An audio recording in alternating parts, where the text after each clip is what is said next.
मित्रांनो नमस्कार, मी पुरुषोत्तम आवारे पाटील. आपण बघतात रोकठोक हा आपला आवडता शो. काश्मीर मधल्या पहलगामच्या अतिरेकी हल्ल्यानंतर या देशामध्ये सर्वसामान्य माणूस, विविध राजकीय पक्ष असो की वेगवेगळे प्रोफेशनल्स असो, या सगळ्यांमध्ये एक चीड निर्माण झालेली आहे. या निमित्तानं जम्मू काश्मीरमध्ये हा हल्ला झाल्यानंतर पहलगाम हल्ल्याच्या निमित्ताने पहिल्यांदा असं घडलं की काश्मीर मधली जनता उत्स्फूर्तपणे रस्त्यावर आली आणि 22 तारखेला जो हल्ला झाला त्याच्या दुसऱ्या तिसऱ्या दिवशी श्रीनगरमध्ये किंबहुना पूर्ण वरच्या खोऱ्यात, काश्मीरच्या खोऱ्यात श्रीनगरच्या मुस्लिम जनतेनं उत्स्फूर्तपणे बंद पाडला. तो कडकडीत होता. इतक्या वर्षानंतर हे पहिल्यांदा घडतंय. एक निश्चित आहे की पाकिस्तान पुरस्कृत या सगळ्या कारवायांना स्थानिक लोकांचा, काही मूळभर लोकांची साथ असल्याशिवाय हे सगळं शक्य नाही. परंतु सरसकट लोक असे नाहीये ज्या जम्मू काश्मीरची संपूर्ण इकॉनॉमी पर्यटनावर आधारलेली आहे. 90% तिथलं सगळं पर्यटनावर आधारलेलं असल्यामुळे काश्मीर मधला सर्वसामान्य मुस्लिम माणूस, जो खच्चरवाला आहे, घोडेवाला आहे, छोट्या छोट्या दुकानवाला आहे, वेगवेगळे पर्यटकांना उपलब्ध करून ज्या सुविधा ते उपलब्ध करून देतात, असा काश्मीरचा मुसलमान माणूस जाणीवपूर्वक स्वतःच्या पोटावर पाय मारेल अशी कुठलीही सुतराम शक्यता या निमित्ताने विचार करणाऱ्या कुठल्याही माणसाला दिसत नाही. हे खरं असलं तरी काही मूढभर लोक पाकिस्तानच्या या दहशतवादाला, या नापाक कृत्यांना काही क्षणिक लालसेपोटी, पैशांच्या कारणापोटी किंवा ज्यांचा मेंदू जिहादच्या नावाने गुलाम करण्यात आला, अशी काही माणसं, अशी काही तरुण मुलं या सगळ्या जिहादी लोकांच्या नादाला लागलेली आहे. ही वस्तुस्थिती आहे. देशभरामध्ये मोठं एक त्यानिमित्ताने चीड निर्माण झाली. एका बाजूला सर्वसामान्य माणसाला असं वाटतंय की आता पाकिस्तानला योग्य पद्धतीनं धडा शिकवण्याची खरी वेळ आलेली आहे. तो धडा कुठल्याही कारणाने का होईना, तो कोणत्या स्वरूपात का असेना, देशाच्या सरकारने तो पाकिस्तानला शिकवावा अशा पद्धतीची अपेक्षा आहे. एकदा युद्धामध्ये पाकिस्तानला भारताने सळोकी पळो करून सोडलं होतं. पाकिस्तानच्या 90,000 सैनिकांना शरण यावं लागलं. दुसऱ्यांदा इंदिरा गांधींनी प्रयत्न केला, पाकिस्तानचे एका देशाचे 2 तुकडे केले बांगलादेशच्या निमित्ताने. आता पाकिस्तानला पुन्हा बलुचिस्तान नावाचं एक मोठं संकट पाकिस्तानमध्ये अंतर्गत मोठ्या पद्धतीने धुमसतंय. त्याच्यामुळे पुन्हा पाकिस्तानचे 2-3 तुकडे करण्याची वेळ आलेली आहे. याही पद्धतीचं विचार अनेक लोक मांडतायत. हे सगळं सुरू असताना सर्वसामान्य माणसाची चीड रस्त्यावर ते व्यक्त करीत असताना एका बाजूला या हल्ल्यामध्ये जे 26 ते 28 लोक हकनाक मारले गेले, निरपराध लोक मारले गेले, वेगवेगळ्या राज्यांचे लोक मारले गेले, त्यांच्या प्रती आपल्या संवेदना व्यक्त करीत असताना आपल्या देशातले आणि प्रामुख्याने महाराष्ट्रातले तथाकथित सेक्युलर लोक जे आहेत ते विनाकारण शब्दांचे बुळबुळे वाया घालवताना आपल्याला दिसत आहे. आता त्या सगळ्या 4-5 अतिरेक्यांनी जेव्हा त्या पहलगामच्या बैसरांच्या टेकडीवर, पहाडावर हल्ला केला, तिथे जे 2-3 हजार पर्यटक होते, एकदम भगदड झाली, सगळी पळापळ झाली आणि त्यात हे लोक मारले गेले. तेव्हा प्रत्यक्षदर्शी जे होते ते स्वतःहून सांगतायत की त्या मुस्लिम अतिरेक्यांनी धर्म विचारून ओळख केली आणि कपाळावर, छातीत गोळ्या घातल्या, निर्घृण अशा प्रकारची हत्या या निरपराध लोकांची केली.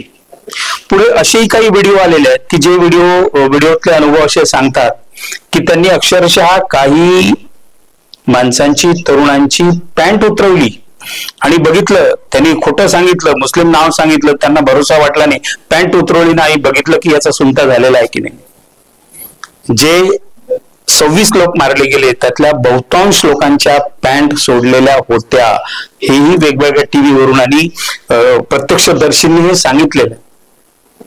तरीही मला वाटते शरद पवारांसारखी मोठी माणसं, त्यांना महाराष्ट्राचं आणि देशाचं राजकारण माहिती आहे, तरीही अशा पद्धतीचे वक्तव्य हे का करतायत हे कळण्यासारखं अजिबात नाही. या घटनेचा शरद पवार निषेध करतात आणि निषेध करताना एक पिल्लू मात्र सोडायला ते विसरत नाहीत की धर्म विचारून हत्या झाली की नाही, हल्ला झाला की नाही हे अजून तपासावं लागेल. पुण्यात ज्यांची माणसं मेली अशांच्या घरी शरद पवारांनी भेट दिली तेव्हा त्या महिलांनी प्रत्यक्षदर्शींनी हे अनुभव सांगितलेले आहेत. त्याच पद्धतीनं त्यांच्याच पक्षाचे अनिल देशमुख असतील, त्यांच्याच पक्षाचे जितेंद्र आव्हाड असतील, असे अनेक लोक आहेत, वाचा आणि तोंडाळ लोक. काहीही कारण नसताना सत्य लपवण्याचा जो अट्टहास चाललेला आहे, या अट्टहासातून शेवटी तुम्हाला साध्य काय करायचं? सर्व मुस्लिमांनी, देशातल्या नागरिकांनी, सगळ्यांनी हे बघितलेलं आहे की धर्म विचारून त्या ठिकाणी हल्ला झालेला आहे. हल्ला करणारे मुस्लिम अतिरेकी होते हेही त्या निमित्ताने सिद्ध झालेलं आहे. याचा अर्थ असा नाही की सरसकट सगळे मुस्लिम याच मानसिकतेचे आहेत. या निमित्ताने, पहलगामच्या हल्ल्याच्या निमित्ताने भारतीय जनता पार्टी, विश्व हिंदू परिषद, राष्ट्रीय स्वयंसेवक संघ आणि एकूणच त्यांच्या ज्या कट्टर भगिनी संघटना आहेत, यांनी या निमित्ताने देशाचे जे 2 तुकडे करण्याचा प्रयत्न केलेला आहे, हिंदू विरुद्ध मुसलमान, या देशातल्या प्रत्येक मुसलमानाकडे संशयाच्या नजरेनं बघता यावं, या पद्धतीची वक्तव्य, या पद्धतीचा माहोल तयार करणं, हेही या देशाच्या एकात्मतेसाठी अत्यंत घातक असं पाऊल आहे, घातक असं वातावरण. या देशातल्या प्रत्येक मुसलमानाला आरोपीच्या पिंजऱ्यात जाऊन उभं करावं, त्याच्यावर प्रश्नाचा भडीमार करावा, या पद्धतीचं वातावरण या सगळ्या कट्टर मंडळींनी उभं केलेलं असताना दुसऱ्या बाजूला स्वतःला धर्मनिरपेक्ष म्हणणारे, सेक्युलर म्हणणारे हे नेते सुद्धा या पद्धतीनं सत्य नाकारून जर असत्याचा आधार घेत असतील आणि नरोवा कुंजरोवा ही भूमिका घेत असतील तर हे सुद्धा अत्यंत चुकीचं आहे. वास्तव स्वीकारा, पॅन्ट त्यांच्या सगळ्यांच्या उघडून, त्यांच्या निर्घृणपणे हत्या करण्यात आल्या हे स्वीकारा. म्हणजे एका बाजूला धर्म विचारून हत्या झाल्या, दुसऱ्या बाजूला ही सगळी घटना झाल्यानंतर जे पर्यटक पहलगाम मध्ये उरले होते, राहिले होते, त्या सगळ्या पर्यटकांची उत्तम पद्धतीनं मानवतेच्या दृष्टिकोनातून व्यवस्था कोणी केली असेल तर ते काश्मीरच्या मुसलमानांनी केली आहे. हेही मित्रांनो आपल्या देशातलं डळडळीत असं सत्य आहे. म्हणजे मुस्लिम अतिरेक्यांनी हे हिंदू पर्यटक मारले असतील तर काश्मीर मधल्या लहान सहान छोट्या व्यावसायिकांनी तिथल्या सगळ्या हिंदू पर्यटकांना अत्यंत जवळचे समजून वागणूक दिली, जीव घातलं, त्यांचं संरक्षण केलं. एक तो शाहिद नावाचा जो तिथला पर्यटकांची व्यवस्था बघणारा मुलगा होता, त्यांनी एका हिंदू मुलाला पाठीवर उचलून 1-2 किलोमीटर वाहून गेलं, शेवटी त्याची हत्या झाली. अशा पद्धतीची सुद्धा मानवतेच्या दृष्टिकोनातून काम करणारी माणसं सुद्धा मुस्लिमच होती. म्हणजे एका बाजूला मारणारे मुस्लिम, दुसऱ्या बाजूला सगळ्या हिंदू पर्यटकांची व्यवस्था उत्तम पद्धतीने करणारे मुस्लिम, हे सगळं वास्तव असताना हे नग्न सत्य न स्वीकारता संभ्रम निर्माण होईल अशा पद्धतीचं वातावरण आदरणीय पवार साहेबांसारखी माणसं करत असतील तर ते या देशाचं दुर्दैव आहे. सगळे सेक्युलर लोक कुठल्या मतांच्या भीतीपोटी हा सगळा शब्दांचा खेळ खंडोबा करतात हे काही लक्षात येत नाही. तुमच्या लक्षात आलं असेल तर निश्चित या पद्धतीचा निषेध तुम्ही नोंदवा. जे शेवटी जे वास्तव आहे ते वास्तव स्वीकारलं पाहिजे, वास्तव स्वीकारून पुढे गेलं पाहिजे. म्हणजे एका बाजूला हेही सत्य आहे, दुसऱ्या बाजूला तेही सत्य आहे आणि तिसऱ्या बाजूला हिंदू विरुद्ध मुसलमान असा जो उभा भेद निर्माण करण्याचा प्रयत्न या देशातले कट्टरतावादी लोक निर्माण करत आहेत. त्यांना माझा एक साधा प्रश्न आहे, या देशातल्या 25-30 कोटी मुसलमानांना वगळून तुम्ही आम्ही कुठे जाऊ शकतो? या देशातल्या 25-30 कोटी मुसलमानांना जगातलं कोणतंही मुस्लिम राष्ट्र स्वीकारणार नाही.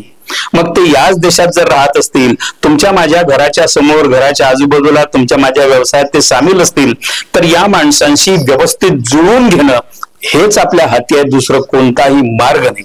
परंतु तरीही अखंड भारताच्या गोष्टी करणारी माणसं, सरसकट सगळ्या मुसलमानांना आरोपीच्या पिंजऱ्यात उभी करणारी माणसं, मानवतेचा दृष्टिकोनातून त्यांचा विचार न करणारी माणसं, आणि तिसऱ्या बाजूला जिहादी मानसिकतेच्या अति आहारी जाऊन